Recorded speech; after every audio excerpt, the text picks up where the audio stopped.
Hi guys, welcome all of you. I am Devesh and you are watching Devesh देव।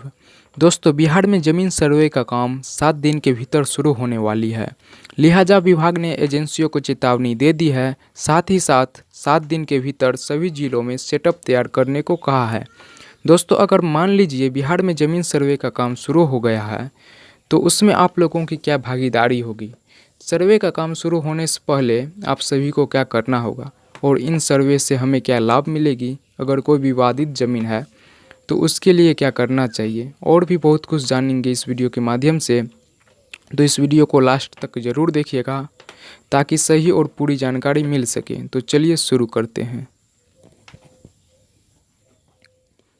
यहाँ देखिए, 7 दिन के भीतर जिलों में सेटअप तैयार करने का निर्देश। ये पेपर कटिंग आज के हिंदुस्तान पेपर से लिया गया है। दोस्तों, इस पेपर में क्या बात बताई गई है, सबसे पहले इसे देख लेते हैं, फिर मैंने जो बताया है उस जानकारी को आगे देखेंगे।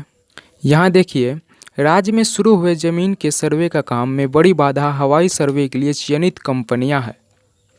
दोस्तों, ये जो बिहार में ज़मीन सर्वे का काम शुरू होने वाली है, इसका नाम स्पेशल सर्वे रखा गया है और इससे पूर्व जो सर्वे हुई थी उसका नाम कैडेस्ट्रल सर्वे और रीजनल सर्वे रखा गया था।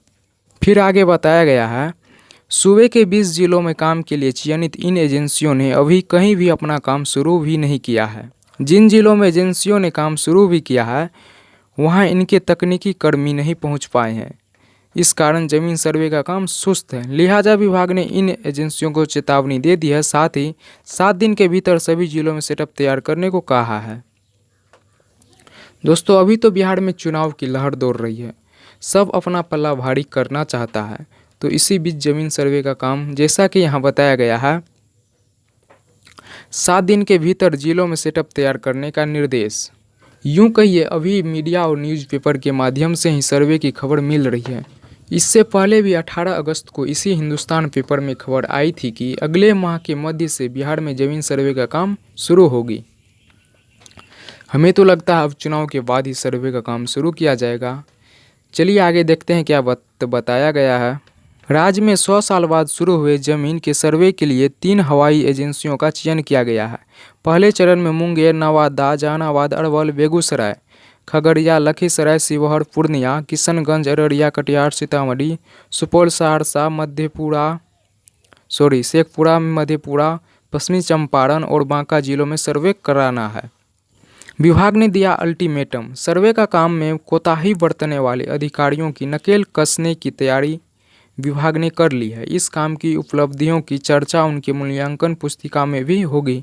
लेकिन हवाई सर्वे के लिए चयनित हैदराबाद की IIC, गुड़गांव की ILFS और दिल्ली की GISC कंपनियों पर अब तक कोई लगान नहीं था। इनकी मनमानी के कारण काम सुस्त है। लिहाजा अब विभाग ने इन्हें भी अल्टीमेटम दे दिया है। ये तो हुई न्यूज़पेपर की जानकारी। तो चलिए अब जानते हैं इस सर्वे में आप लोगों की क्या भागीदारी होगी। सर्वे का काम शुरू होने से पहले आपको क्या करना होगा और इन सर्वे से हमें क्या लाभ मिलेगी, और कोई विवादित भूमि है तो उसके लिए क्या करना चाहिए। दोस्तों, सबसे पहले सर्वे होने वाली लाभ की बात कर लेते हैं। इस सर्वे से ज़मीन का नया खतियान बनेगा, साथ ही ज़मीन का नया मानचित्र भी बनाया जाएगा। यदि किसी एक खेसरा नंबर के कई प्लॉट एक ही जगह है और उसका स्वामित्व एक ही आदमी है तो उसे एक नया खेसरा नंबर देकर एक प्लॉट बना दिया जाएगा।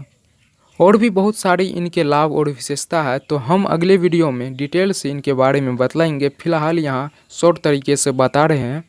सर्वे शुरू होने से पहले आपको अपने सभी ज़मीन की रसीद अप टू डेट रखिए और सभी कागजात जैसे खतियान, कवाला इत्यादि तैयार रखें। दोस्तों, मैं अगले वीडियो में बतलाऊंगा यदि कोई ज़मीन जो पहले अपने नाम पर थी और अब वो सरकारी हो गई है तो उसे कैसे सुधार किया जाएगा, और साथ ही साथ उस ज़मीन के बारे में बतलाएंगे जिस ज़मीन पर मुकदमा चल रही है। तो दोस्तों, मिलते हैं अगले वीडियो में। अगर आपने अभी तक चैनल सब्सक्राइब नहीं किया है तो कर लीजिए, और वीडियो कैसा लगा लाइक और कमेंट कर ज़रूर बताएं।